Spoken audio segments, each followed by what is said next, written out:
Capacitors are manufactured with standard values and working voltage. However, these standard values may not be the ones you needed for your application, but you can find the required value by the combination of capacitors. There are several combinations of capacitors, but the simplest are series and parallel combinations. So we will discuss series and parallel combinations one by one. So let us start with the series combination. In series combination, the capacitors are connected one after another like this by conducting wires. Say this is A and this is B. Let me call this point as C. The capacitance of these two capacitors are C1 and C2. Initially, my capacitors are uncharged when a constant potential difference is applied between these 2 points. So, these capacitors becomes charged and the charge appears on the capacitors like this.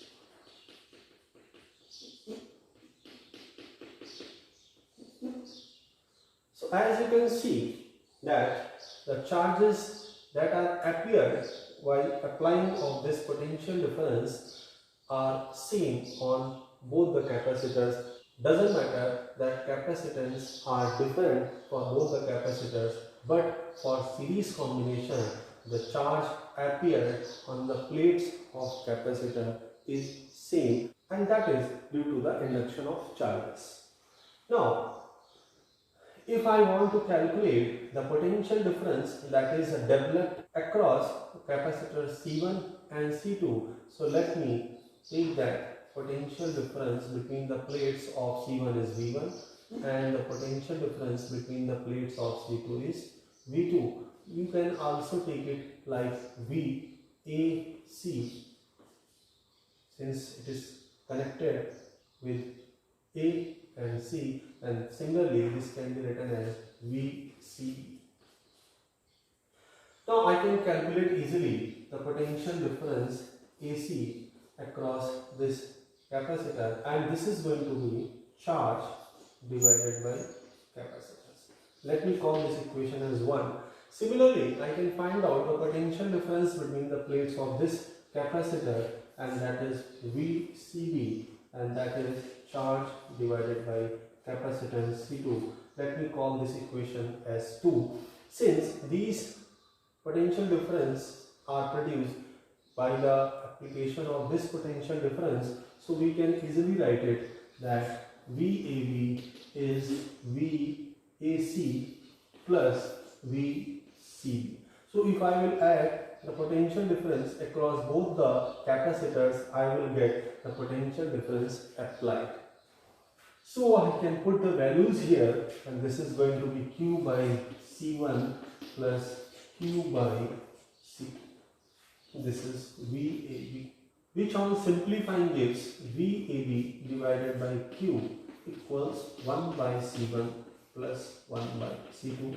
Let me take this equation as that. Now, if you see this is potential difference divided by charge. In fact, potential divided by charge is the reciprocal of capacitance.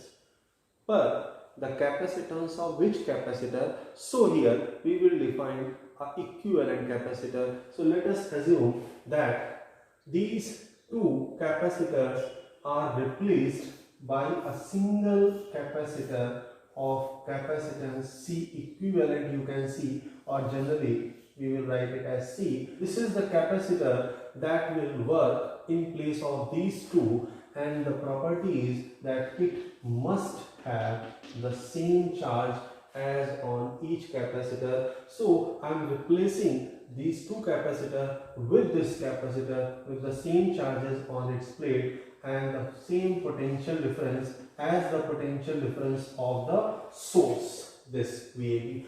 So for this equivalent capacitor, we can write that VAB as charge divided by its value, and that is C or C equivalent, and this will result 1 by C equals VAB by Q. And if you can see, this potential difference divided by charge is the reciprocal of this equivalent. So by putting this value, we will get 1 by C equals 1 by C1 plus 1 by C2. It means if we will add the reciprocals of individual capacitors, you will get the reciprocal of equivalent capacitor. Now we can generalize this expression for many capacitors. Like if we are having 3 capacitors, we can write 1 by C equals 1 by C1 plus 1 by C2 plus 1 by C3, and many more if you have. Now there are key points of this series combinations.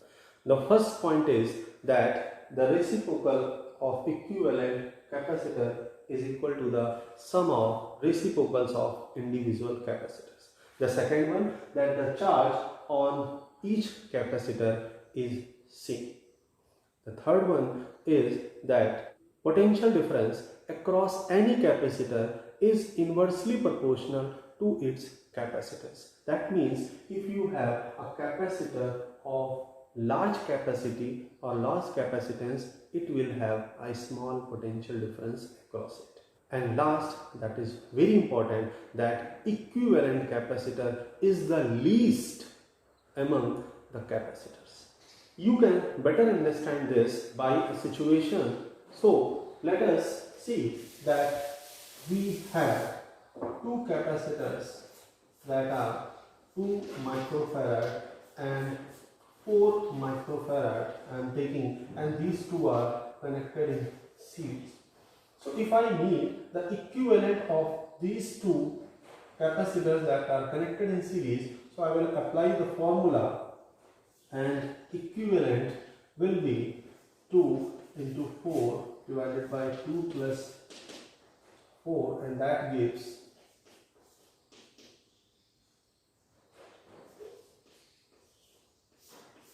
and this is near about 1.33, you can see. So this is the value of equivalent capacitor, and this is the least among these 2, 2 and 4. It means a series combination gives you the smallest value of the capacitors available here. Now for the parallel case, suppose these two are capacitor of capacitance C1 and C2, and both are connected like this. So this is a parallel combination, and let the potential difference of VAB is applied, or you can say V is applied across it. Now you can see that in parallel combination, the first plate of both the capacitors are connected with the conducting wires, such as these two forms an equipotential surface. Similarly, the others are connected with the other terminals to form the equipotential surface. So as you can see that in this combination, this is framing one equipotential surface and these two plates are framing other equipotential surface. So the potential difference between the plates of both the capacitors must remain constant. So the potential difference between the plates of capacitor in parallel combination always remains constant, but the charges on the capacitors may be different because the charge is free to move to the capacitor as it is directly connected from the source battery. Now let the net charge supplied by this external source is Q. So I can write that the net charge that is supplied from the source is distributed on both the plates. So the sum of the charges on the plates of the capacitor must be equal to the charge supplied by the source, and here we can calculate the value of charge for this capacitor once we know the potential difference, and this is C1 times V.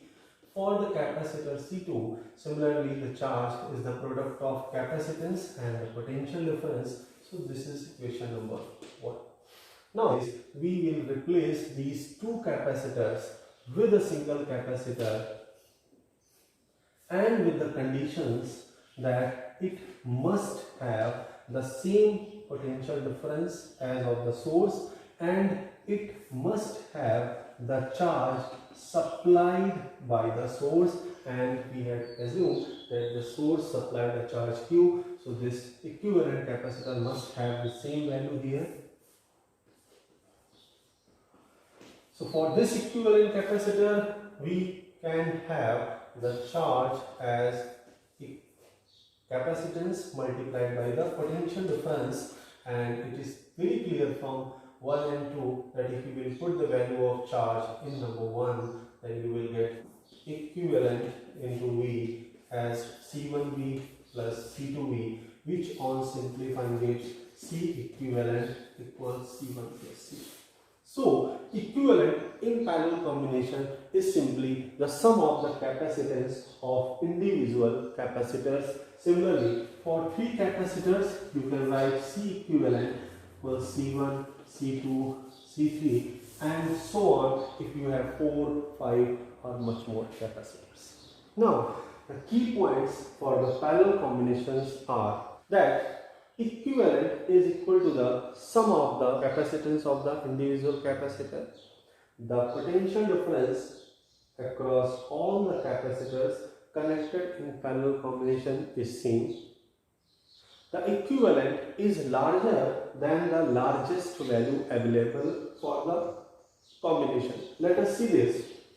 Let us consider an example. We have 2 capacitors. One is 2 microfarad and other one is 3 microfarad, and these two are connected in parallel. So the equivalent of these two is 2 plus 3 equals 5 microfarad. So between these two, 3 microfarad is the largest value and the equivalent is larger than the largest value.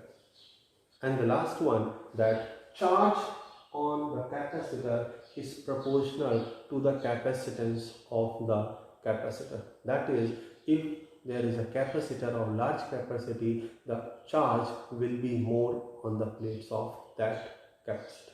Now we will discuss the energy stored in a capacitor.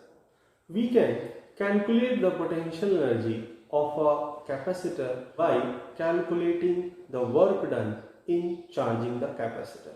So suppose that we have finished the charging and the final charge on the capacitor is Q and the final potential difference between the plates is V and the capacitance of this capacitor is C. So if you have done the charging with the final charges and the potential difference, we can write that Q equals CV, or we can write V as Q by C. But to calculate the work done in the charging, we will consider the intermediate stage. So let us that it is an intermediate stage where the charge on the plate is Q and the potential difference is say V dash. The capacitance will not change, as I told you that it is independent on the charge of the plates, so it will remain C. So in that case, for this intermediate case, we can write potential difference as charge divided by capacitance C, and this is my equation number 2. Now, so as it is the intermediate stage of charging, so let us that the further amount of charge dq is provided by the external force. So to provide this additional charge, the work done will be the potential difference multiplied by the charge, and this is from the basic definition of potential. So this is the value of Q dash, that is Q by C, and this is Q. So this is the small work done on providing additional charge dq. So what is the total work done if I need to raise the charge that was 0 initially to a final charge of Q? So you can calculate the net work done by integrating this work within the limits 0 to Q, since initially our capacitor was discharged and finally the charge is Q. So I will write the values here, and this is on simplifying, it will give you like 1 by C Q square by 2 within the limits 0 to Q, and if you will apply the limits, you will get as Q square by 2, and this work done is stored up in form of potential energy. So I will write U as 1 by 2 Q square by C. So this is the expression for the energy stored once you charge a capacitor to a potential difference of V and with the charge Q on its plates.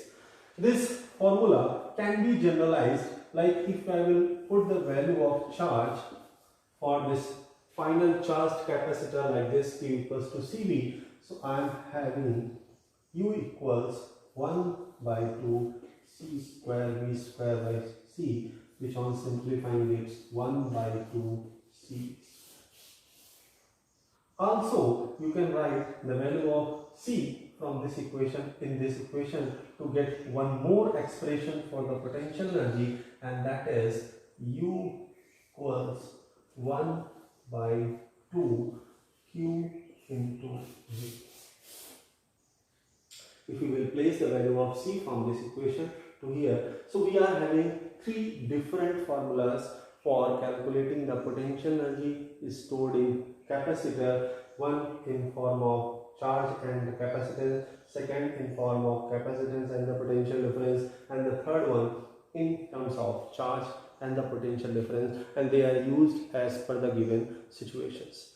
Now the same amount of work done will also be done when you will discharge the total charge of a capacitor to 0, and in that case the charge will start decreasing from Q and slowly it will become 0. So the net amount of work is needed in charging as well as in discharging, and both can be taken as the potential energy of a parallel plate capacitor. Now let us think about the basic definition from where we introduced the concept of capacitance, and that was that charge proportional to the potential difference. And in that case, if I will draw a curve between the charge and the potential difference, say V dash, then it will be a straight line.